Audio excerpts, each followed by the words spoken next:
So నేను వాళ్ళు NDSA మీద చాలా చాలా మాట్లాడారు కాబట్టి అసలు ఎన్డీఎస్ఏ నేను ముందు ఈ జస్ట్ క్విక్ గా ఈ డేట్స్ చెప్తాను. ఈ నేషనల్ డ్యామ్ సేఫ్టీ అథారిటీ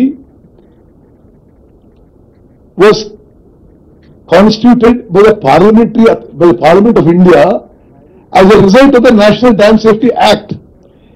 ఈ డ్యామ్ సేఫ్టీ బిల్లు లోక్సభలో 2 ఆగస్ట్ 2019 పాస్ అయింది. రాజ్యసభలో 8 డిసెంబర్ 21 పాస్ అయింది. President of India gave an assent on December 13, 2021. మరి ఈ నేషనల్ డ్యామ్ సేఫ్టీ యాక్ట్ ని, నేషనల్ డ్యామ్ సేఫ్టీ అథారిటీని మేము ఒప్పుకోరని ఈ పిచ్చి మాటలకు ఎవరు జవాబు చెప్పాలి? National Dam Safety Authority is a central regulatory body for implementing dam safety policies and standards, developing safety guidelines and standards, resolving interstate dam safety disputes, ensuring compliance with safety measures, conducting risk assessments and advising on safety measures. మరి నేను మళ్ళీ repeat చేస్తున్నా, dam design, barrage design అయింది, నిర్మించబడ్డది, కూలిపోయింది. మొదటిసారి NDSA వచ్చింది, TRS party, BRS party అధికారంలో ఉండగానే వాళ్ళ గవర్నమెంట్ లోనే. మరి ఈ రోజు వాళ్ళు మాట్లాడే మాటలు మీరు అర్థం చేసుకోండి. మేము అధికారంలో వచ్చిన తర్వాత నేషనల్ డ్యామ్ సేఫ్టీ అథారిటీకి పూర్తి స్థాయిలో మీరు దీన్ని పూర్తిగా ఎగ్జామిన్ చేసి రిపోర్ట్ ఇవ్వడం జరిగింది. వాళ్ళ అధికారంలో ఇచ్చిన రిపోర్ట్లో, తర్వాత ప్రిలిమినరీ రిపోర్ట్లో, తర్వాత ఇప్పుడు ఫైనల్ రిపోర్ట్లు కూడా వాళ్ళ కంక్లూజన్స్ అన్ని కూడా ఒకే తీరుగా ఉన్నాయి. ఈ ఎన్డీఎస్ఏ కమిటీ ఎవరు, వీళ్ళెవరు వాళ్ళు చెప్పడానికని వాళ్ళు మాట్లాడటం చాలా విడ్డూరంగా ఉంది. ఇప్పుడు మాట్లాడే వాళ్ళకంటే ఈ యొక్క విషయంపై ఎంక్వైరీ చేసి, ఎగ్జామిన్ చేసి రిపోర్ట్ సబ్మిట్ చేసిన వాళ్ళ టెక్నికల్ నాలెడ్జ్, అనుభవం ఎక్కువ ఉందైతే నేను అనుకుంటున్నా. ఎవరు వీళ్ళు? ఈ మెంబర్స్ కమిటీ చంద్రశేఖర్ అయ్యర్ ఈ కమిటీకి చైర్మన్. ఆయన సెంట్రల్ వాటర్ కమిషన్ కి మాజీ చైర్మన్, జిఆర్ఎంబికి మాజీ చైర్మన్, కేఆర్ఎంబికి మాజీ చైర్మన్, పోలవర్ అథారిటీకి మాజీ చైర్మన్. ఇంత అనుభవం ఉన్న వ్యక్తి, one of the best known engineers in India. Shri Amitabh Meena, member secretary, director technical NDSA. ఆయన కూడా ఈ ఇంజనీరింగ్ లో, ఈ టెక్నికల్ నాలెడ్జ్ లో దేశ విదేశాల్లో ప్రఖ్యాతిగాంచిన ఇంజనీర్. డాక్టర్ బి మన్నా, మెంబర్, ప్రొఫెసర్ ఐఐటి ఢిల్లీ, ప్రపంచవ్యాప్తంగా సివిల్ ఇంజనీర్ కి ఫేమస్ ఉన్న వ్యక్తి. శ్రీ యుఎస్ విద్యార్థి, మెంబర్. ఆయన సైంటిస్ట్, అంటే సైంటిస్ట్ లో highest level scientist.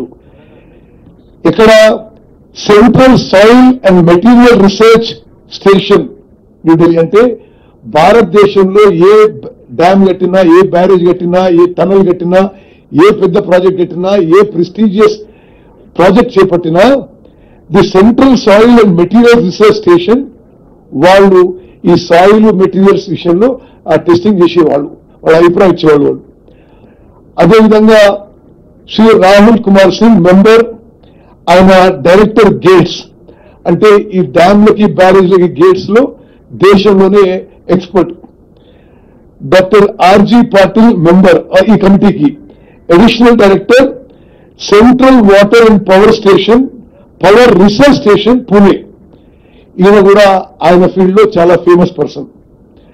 Shri SK Sharma, director BCDEME, CWC, New Delhi. Doctor R Chitra ఈ కమిటీకి మెంబరు. ఆమె director, central soil and materials research station. ఈ కమిటీ ఈ కాళేశ్వరం ప్రాజెక్టు కూలిపోవడంపై, ఈ మేడిగడ్డ బ్యారేజ్ కూలిపోవడంపై సుదీర్ఘంగా ఒక 12-13 నెలలు పరిశీలించి, 100 మీటింగ్లు చేసి, 100 ఇన్స్టిట్యూట్స్ టెక్నాలజీ టెస్టింగ్ చేయించి వాళ్ళు సబ్మిట్ చేసిన రిపోర్టు ఈరోజు మేము ముందు వస్తున్నాం.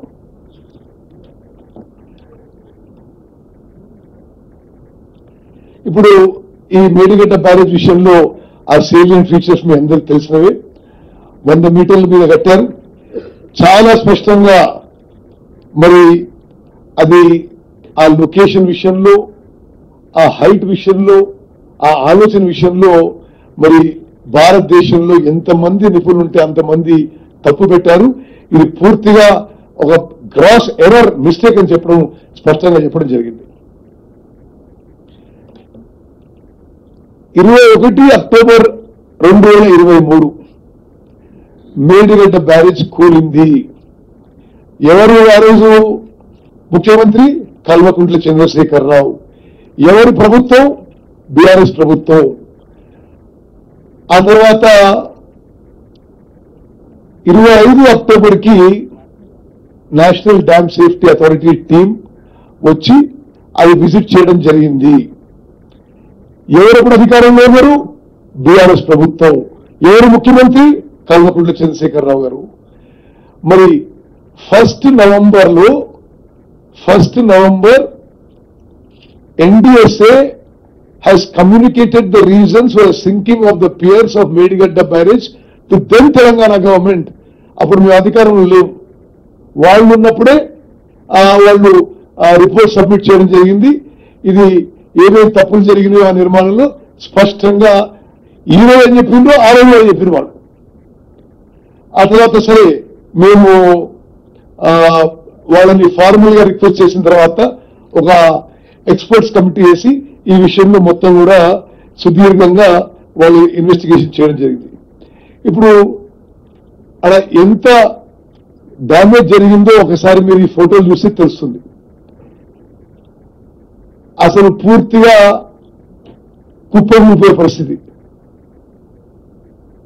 ఆడ మీరు కొన్ని ఫోటోలు చూడండి, ఏ స్థాయిలో ఆ మేడిగడ్డ బ్యారేజ్ డ్యామేజ్ అయిందో. పైన ఈ బ్యారేజ్ పైన ఉన్న బ్రిడ్జ్ కూడా కుంగిపోయిందంటే మరి ఎంత అలార్మింగ్ సిచ్యువేషన్ అర్థం చేసుకోవాలి. ఏ విధంగా డ్యామేజ్ జరిగిందో ఆ ఫోటోలు మళ్ళీసారి మీ ముందు అందరి ముందు వస్తున్నాను. అది ఒకసారి అందరికీ తెలవాలనే ఉద్దేశంతో. ఎంతవరకు వీళ్ళ నిర్లక్ష్యం, అసమర్థత, కక్కుర్తి అంటే